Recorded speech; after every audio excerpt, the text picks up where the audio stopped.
The House of the Binns, or simply the Binns, is a historic house in West Lothian, Scotland, the seat of the Dalyell family. It dates from the early 17th century, and is currently the home of Sir Thomas Tam Dalyell. The estate is situated on two hills from which its name is derived. It is set in 200 acres of Parkland, and the house enjoys panoramic views of central Scotland. To the north, across the River Forth to the Highlands, and south over the Pentland Hills. The house contains a collection of porcelain, furniture, and portraits tracing the family's lives and interests through the centuries. History of the estate. Perhaps inhabited since prehistoric times, Binns Hill may have been the site of a Pictish fort. Written records begin in 1335 and record the land of the Binns. There was certainly a manor house here by 1478, when records indicate the owner was an Archibald Meldrum, son of the late James Meldrum of the Binns.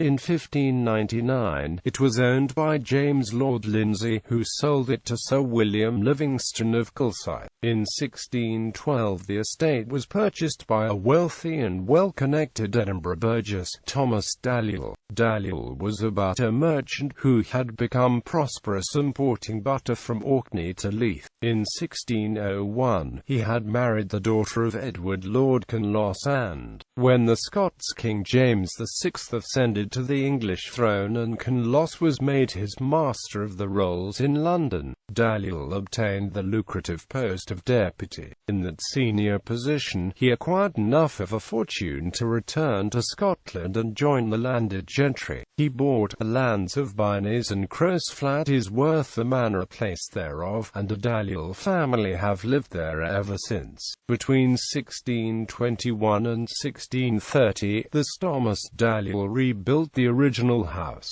and parts of the interior still reflect that period, in particular the northwest portion of the present entrance front, and decoration of the High Hall and King's Room. These rooms still contain examples of some of the earliest cornices and mouldings in Scotland. Thomas Dalyell's more famous son, the Royalist General Sir Tam Dalyell, continued the development of the house, adding the first of the towers, and the western range. However, today the house principally reflects extensions of the mid-18th and early 19th century. In the 1740s, Robert Dalyell added the dining room and a morning room, whilst around 1810, the architect William Byrne adapted the building to the Scottish baronial style, adding further towers and mock battlements.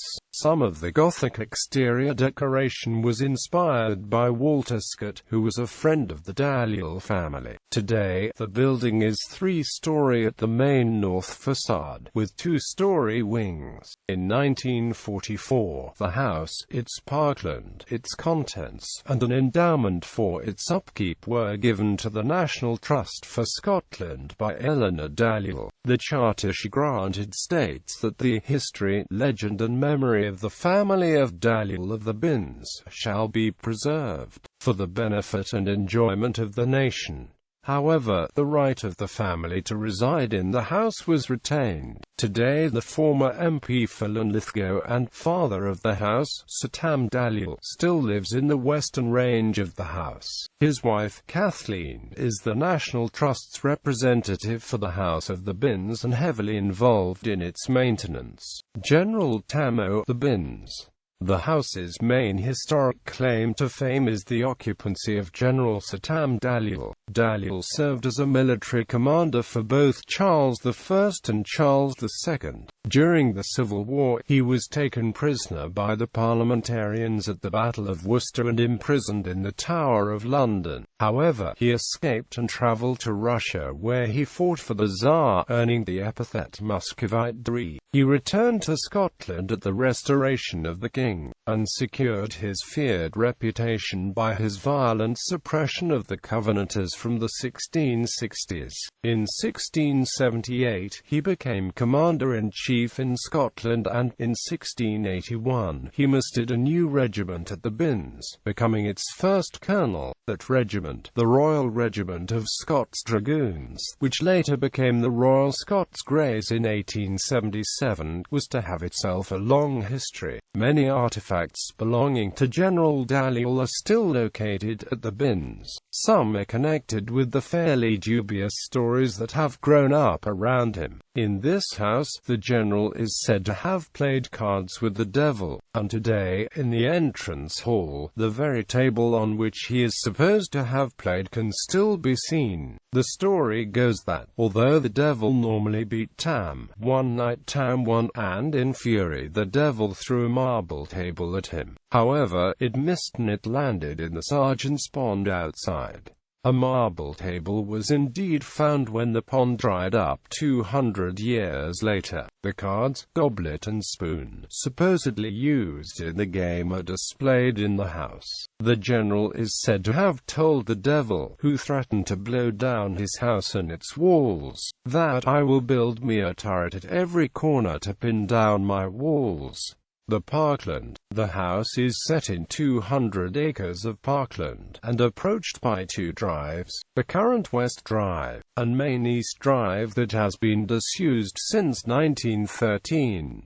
The Category B listed Folly Bins Tower is situated at the highest point of the park, Bins Hill. It was designed by Alexander Allen in 1826, allegedly as the result of a wager placed with the then owner, Sir James Dalyell. On the west side of Bins Hill is a woodland garden with walks through it to the tower. Beneath the escarpment to the southwest of the tower is General Tam's cave, supposedly used by him for meditation. In addition to the Folly, the park contains a number of other important features. Off the West Drive is a derelict stables and a walled garden. The walled garden, constructed at an unknown date, served as a kitchen garden until World War II. It is presently used by a contractor as a tree and shrub nursery, although part is used to provide flowers for the house. Also near the West Drive is the Sergeant's Pond, which was constructed as a watering place for the horses of the Royal Scots Greys by General Dalyell. In a valley in the southeast corner of the park there is a Caravan Park which was established in 1978. The Caravan Park also includes a small woodland area